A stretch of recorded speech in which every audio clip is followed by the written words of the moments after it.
What if I told you that your morning walk could be one of the most powerful fat-burning tools you have, but almost nobody is using it correctly? It has nothing to do with how fast you walk, how long you go, or which route you take. The thing that matters most is something that happens before you even step outside.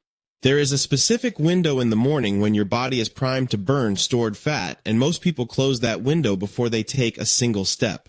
If you have ever walked consistently for weeks, even months, and looked down to find that your belly has barely changed, you are not alone and you are not broken. Millions of people walk every single day and get almost no fat loss from it. Not because they are lazy, but because of one specific mistake that almost every walking guide completely ignores. They tracked their steps, they bought the shoes, they set the alarm early, they did everything the advice told them to do, and the weight barely moved. After months of consistency with no visible results, most people blame themselves. They assume they need to walk faster, walk longer, or just try harder, but the answer is none of those things.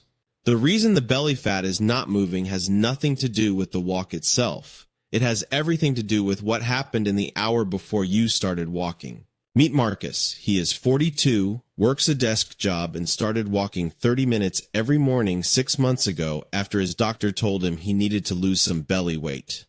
Marcus was consistent. Rain or shine, alarm at 6, shoes on by 6:15. He even started eating salads for lunch and cutting back on his evening snacks. After 3 months, he had lost a couple of pounds, but his belly looked almost exactly the same. His clothes fit the same. He felt defeated and honestly a little embarrassed. He did not give up. He just quietly stopped believing it was going to work. And that quiet doubt is exactly where most people are when they come across this information. But here is what almost nobody realizes. The fat loss from walking does not happen during the walk. It happens in the metabolic state your body is in when the walk begins. That metabolic state is controlled almost entirely by one hormone. A hormone that most people have been unknowingly spiking every single morning right before their walk. Insulin is the hormone that manages blood sugar. When it is high, your body is in storage mode. When it is low, your body shifts into fat-burning mode. It is essentially a biological switch. Every time you eat or drink something with calories, insulin rises. Even a small rise is enough to flip that switch from fat burning to fat storing. It does not take much to shut the window. So when Marcus ate his healthy banana and drank his coffee with a splash of cream before his walk, he was unknowingly shutting off his body's ability to burn stored fat. And this is where it gets interesting. His walk was not useless. He was burning calories, but he was burning the food he just ate, not the fat stored around his belly. The tank was full. Insulin is produced by your pancreas the moment food enters your digestive system. Its job is to take glucose from your blood and move it into your cells for energy or store it as fat. When you are in a fasted state, meaning you have not eaten for several hours, your insulin levels drop close to their lowest point. This is your body's natural fat-burning window. In that low insulin state, your body has no choice but to look for another fuel source, and the fuel it turns to is the stored fat sitting in your fat cells, including the fat around your belly. At the same time, a hormone called growth hormone rises during fasting. Growth hormone actively breaks down fat tissue and helps preserve muscle. It works directly against fat storage. Growth hormone peaks overnight while you sleep and stays elevated into the morning hours, but only as long as insulin remains low. The two hormones work in direct opposition to each other. So the fasted morning hours are not just empty time before breakfast. They're a carefully timed biological opportunity that your body creates every single night while you sleep.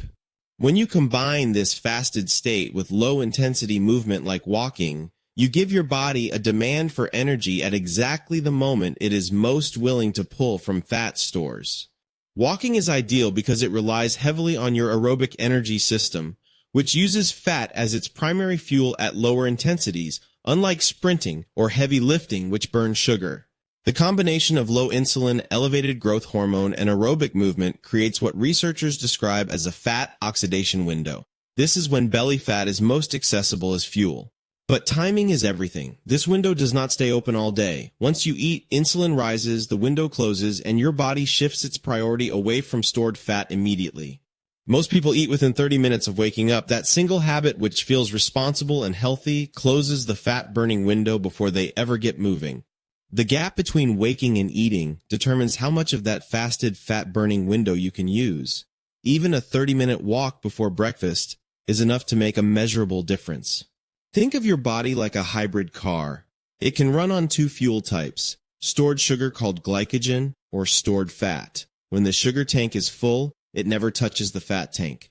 Fasting overnight depletes the sugar tank just enough that when you start walking in the morning, your body reaches for the fat tank first. That is the whole mechanism. That is it.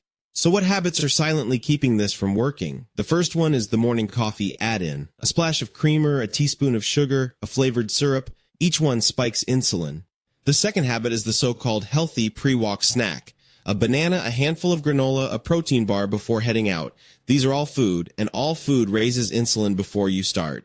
The third habit is eating immediately after waking out of routine rather than hunger. Many people eat breakfast first thing simply because the clock says it is time, not because they are actually hungry.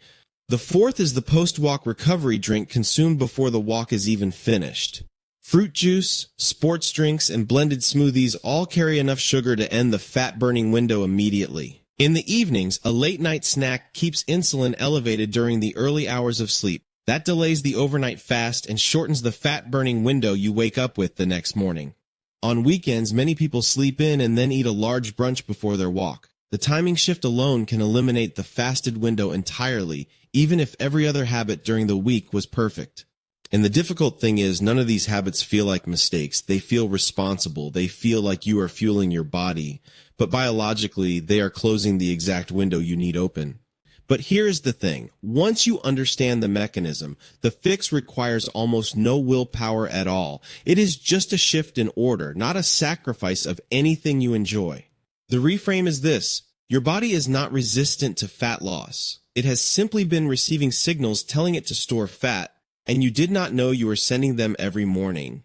When you stop sending those storage signals in the morning, your body does exactly what it was designed to do. It uses stored energy. It burns the fat it has been holding on to. The lever is the walk itself, but placed before the first meal of the day. That one change in sequence, not duration, not intensity, completely changes what fuel your body uses during the walk. In the fasted state, your body has already been running on fat overnight. The morning walk simply extends that process and deepens how much fat gets pulled from storage before the window closes. This is not a biohack. There is no supplement involved, no extreme fasting protocol. It is simply walking before you eat, the way humans naturally moved before breakfast existed as a structured concept. Marcus was not failing because he lacked discipline. He was failing because he had the sequence backward. And that is not a character flaw. It is just information he did not have yet. The solution is straightforward. Walk before your first meal. That is the core change. Everything else builds on top of that single shift in the daily sequence. In practice, it looks like this. You wake up, drink water if needed, and head out for your walk before touching food. No pre-walk snack, no caloric coffee, nothing with calories before you go. The moment your body begins moving in a fasted state, it ramps up fat oxidation. Within the first 10 to 15 minutes of walking, stored fat becomes the primary fuel being burned. The most common concern is feeling weak or dizzy without eating first. For most healthy people, a low-intensity 30-minute walk is well within what the body can handle. Overnight glycogen stores are enough. You do not need to walk for an hour. 30 minutes is enough. Even 20 minutes of fasted walking produces measurably more fat oxidation than a fed walk of the same pace and duration. You do not need to be perfect. If you eat first on some mornings, the world does not end. The goal is to get fasted walks in more often than not and let consistency do the compounding over time. In the first week, most people notice subtle things. A little more energy in the afternoon, slightly less morning bloating, clothes feeling marginally different even before the scale has moved at all. By weeks 2 through 4, if the habit holds, the body adapts. Fat oxidation efficiency increases, meaning your body gets better and faster at using stored fat as fuel during each walk. Think of your body like a home heating system. It has two heat sources, a fast gas burner powered by food, and a slower oil tank powered by stored fat. The gas burner always runs first if it has fuel. When the gas supply runs low overnight, the system automatically switches to the oil tank. Fasted walking is like turning up the thermostat right at that moment, forcing the oil tank to work harder. If you refuel the gas supply right before turning up the thermostat, The system never needs the oil tank at all. That is exactly what eating before your walk does. The stored fat stays completely untouched. Another way to see it, your fat cells are like a savings account. Your food is the checking account. Your body always spends from checking first. Fasting overnight runs checking low. The body responds slowly and it responds consistently. Intensity does not shortcut the biology, but patience combined with the right sequence compounds over time in ways that genuinely add up. Tomorrow morning, before you eat anything, put on your shoes and walk for 20 minutes. Notice how you feel during the walk and notice your hunger when you return. That is the whole experiment. Your body already knows how to do this. It has been doing it every night while you